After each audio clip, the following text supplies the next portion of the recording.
Entrando um pouco na questão do dia a dia, eu, advogado falando com advogado, Marcos, eu trabalho muito voltado dentro do agronegócio e hoje o que nós vemos? Talvez isso aqui seja de praxe, quando nós estamos do lado de cá, nós criticamos o lado de lá, que é o judiciário. Natural, e o judiciário do lado de lá, nós temos colegas, discutimos isso muitas vezes, criticam nós lá de cá e é natural porque nós precisamos achar, melhorar muitas coisas dos dois lados, né? Mas algo que eu acabo enfrentando, eu queria entender de vocês isso, é que quando eu estou no judiciário e eu tenho uma demanda em que está em juízo e que o juiz conhece do assunto, conhece do agro, conhece da peculiaridade local é um resultado, é uma celeridade do processo.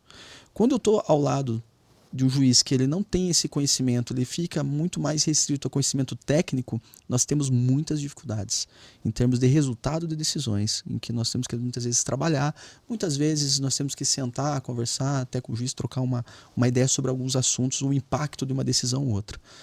E é natural, isso dia a dia do advogado, todo mundo sabe. Agora, vocês enfrentam muito isso, pensando aqui que você está muito falando do Porto, é muitas informações que eu tenho certeza que poucos conhecem, e a peculiaridade, prazo, tempo, você acabou de me trazer aqui uma liminar que uma liminar a gente sabe que ela é concedida no caráter de urgência, aquela coisa toda, mas discutindo já uma licença que vocês têm dentro do impacto, como que vocês administram isso e como você vê essa questão posta como eu estou trazendo para você. Então, nós temos muito isso e isso acontece com grande frequência. Por exemplo, posso dar vários exemplos. Tivemos uma situação num arrendamento portuário, um terminal para movimentar líquido que era ocupado por uma empresa, né? Era um terminal público que desde 2008 era ocupado por essa empresa a título gratuito. E nós licitamos a área. A lei manda o porto licitar toda a área operacional. Nós fizemos o procedimento licitatório, essa empresa não participou, não quis participar. Conversamos com ela, é importante vocês participarem. Não, não vamos participar. Foi uma escolha dela.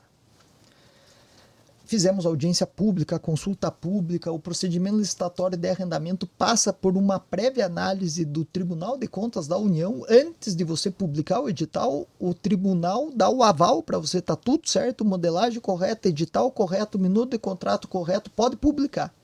Daí nós licitamos. Ela escolheu não participar, participou uma empresa, ganhou o procedimento. E essa empresa que lá estava desde 2008 judicializou 7 ações. Desde o momento que nós publicamos o edital até minutos antes do leilão, que acontece na B3 em São Paulo, ela judicializou. E nós fizemos uma força-tarefa e já sabíamos que ela iria judicializar, e é bem isso que você falou. Por conta do assunto ser muito técnico, o magistrado ele não sabe, talvez, o quão importante é aquela área pro porto ser licitado.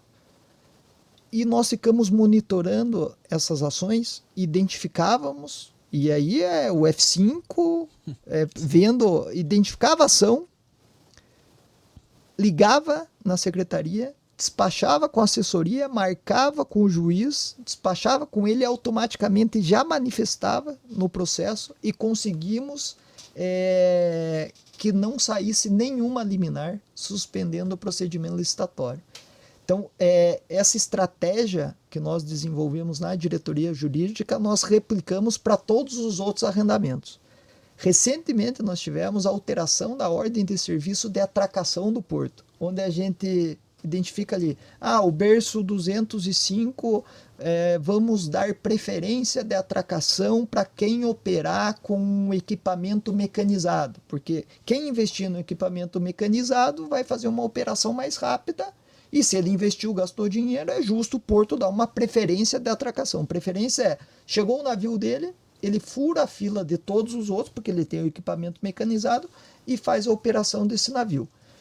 E dentre outras regras. E implementamos a possibilidade no corredor oeste do porto operar 3 navios de farelo ou granel sólido vegetal de exportação de soja para um de açúcar. Porque quando você opera açúcar numa infraestrutura comum do porto, você tem que lavar a correia para daí movimentar soja, por exemplo. Quer explicar melhor só esse detalhezinho? Hoje nós temos uma infraestrutura que ela é pública no corredor oeste e no corredor leste. Então o porto oferece uma infraestrutura pública onde os terminais privados interligam e movimentam sua carga até essa infraestrutura. O que nós fizemos no corredor oeste? Como o porto exporta muito mais soja do que açúcar, nós temos muito mais navios de carga de soja para açúcar. Então nós fizemos um cálculo, fazia lógica para nós colocarmos 3 navios de soja para 1 de açúcar. Sim. Então um movimento 3 seguidos de soja, e daí você vem com o teu de açúcar, movimenta, lava a correia, e para lavar uma correia demora 12 horas. É 12 horas que a gente fica inoperante naquele berço. Então não faz lógica você operar 1 de soja, 1 de açúcar, 1 de soja, 1 de... Uma questão da autoridade portuária. O berço é público, nós que definimos a regra. E nós fizemos esse procedimento e essa empresa se sentiu lesada, prejudicada, não é justo, é uma empresa que exporta açúcar. Eu esperar 3 navios de soja e judicializou na Justiça Estadual e pediu uma liminar. E o juiz deu a liminar, suspendendo a nossa ordem de serviço. E daí nós não tínhamos como fazer esse 3-1 na prática. Daí fomos conversar com o juiz, fizemos um pedido de reconsideração, não conseguimos, daí agravamos e conseguimos a decisão que suspendeu a decisão liminar. Então, na prática, por ser um assunto muito técnico, a gente tem que ficar monitorando e a gente já tem o feeling. Nós já sabemos mais ou menos quando uma empresa vai judicializar contra o porto. E quando nós identificamos, nossa equipe já começa a monitorar se vai entrar com a ação. Por quê? Qual que é a estratégia? Identificou a ação, nós vamos conversar com o juiz e explicar. Calma, não é bem isso que está acontecendo na prática. E se der a liminar nesses termos, o prejuízo, e daí nós temos uma vantagem, e nós temos que usar essa vantagem, nós somos a administração pública. Então aqui tem um interesse público maior do que um interesse privado. Né? Não vamos nem discutir a legalidade, vamos discutir o interesse nosso público é maior que o dele. Então, tenha uma atenção nesse ponto, analise, porque não é bem isso que é verdade. Abra prazo para nós nos manifestarmos, que daí o senhor vai ter uma noção melhor das coisas e vai ter uma decisão mais assertiva. Mas os escritórios utilizam muito isso da questão do desconhecimento do magistrado na questão portuária para judicializar e às vezes conseguir uma liminar. Então a gente precisa ficar bem atento em relação a isso. Então nós procuramos muito, nós trabalhamos muito com proatividade. Nós somos muito proativos.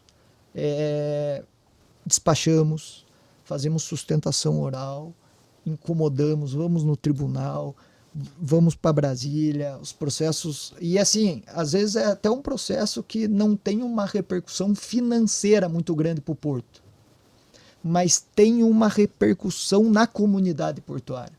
A gente não pode perder essa ação porque a gente perde a credibilidade naquilo que nós determinamos. Então a gente leva muito a sério isso. E para quem não conhece, quem não é do direito a fundo nessa questão, pode pensar, poxa, tem que ir lá conversar, mas na verdade hoje, até pela falta de especialidade, né, do órgão julgador para entender do que se trata exatamente isso, e para quem também não sabe, a liminar ela pode ser concedida sem nem você saber o que está acontecendo, né? Inicia um processo, você não sabe o que está acontecendo no processo, nem você não foi citado, então você não tem conhecimento dele, e você pode ter uma liminar que vai ter um efeito estrondoso ali no decorrer, e até você reverter uma liminar, nós temos um tempo árduo além de trabalho. Então o que você está trazendo para nós, explicando, é que vocês tentam acompanhar qualquer processo que entra, né, para que vocês consigam, antes do juiz dar uma liminar, é um trabalho difícil, eu sei como advogado, antes do juiz dar uma liminar, chegar e tentar pelo menos um esclarecimento prévio dos impactos, porque dentro de uma liminar o juiz tem que analisar justamente quais são os impactos de dar uma decisão, até porque uma liminar ele está antecipando, né, um efeito que ele vai ter numa decisão final, que ele vai ter tempo de analisar o processo, provas e tudo mais. Então é interessante isso. Nesse exemplo, Eu esqueci só de comentar uma coisa. Nessa do par 50, que nós tivemos 7 judicializações com 3 escritórios de advocacia diferentes, sendo 2 ações da empresa, outras associações e sindicatos, mas todos com o mesmo interesse, ajuizadas em Brasília, em Paranaguá e em Curitiba. Estratégias processuais distintas, mas com o mesmo objetivo. E quando nós fizemos essa estratégia, a última ação que eles judicializaram, eles viram que nós estávamos fazendo isso, não estavam conseguindo eliminar, eles protocolaram em segredo de justiça. E daí nós identificamos também e conseguimos daí despachar. Mas daí não tivemos acesso, mas marcamos com o juiz e despachamos. Já imaginávamos o que era também? Exatamente, exatamente. Então, assim, você causa também uma reação, né? Os escritórios também, eles precisam entender como que a gente trabalha. Sim. Então, acho que isso é importante e isso deu resultado. E dá trabalho, né? E dá trabalho, porque, assim, 24 horas você tem que ficar, a gente cria um grupo lá, que daí vai revezando e vai monitorando. A hora que identifica a ação, nós já... Daí nós fazemos uma minuta de manifestação, porque nós já sabemos os pontos que vão ser atacados. Não vai ter surpresa, porque ele já impugnou o edital.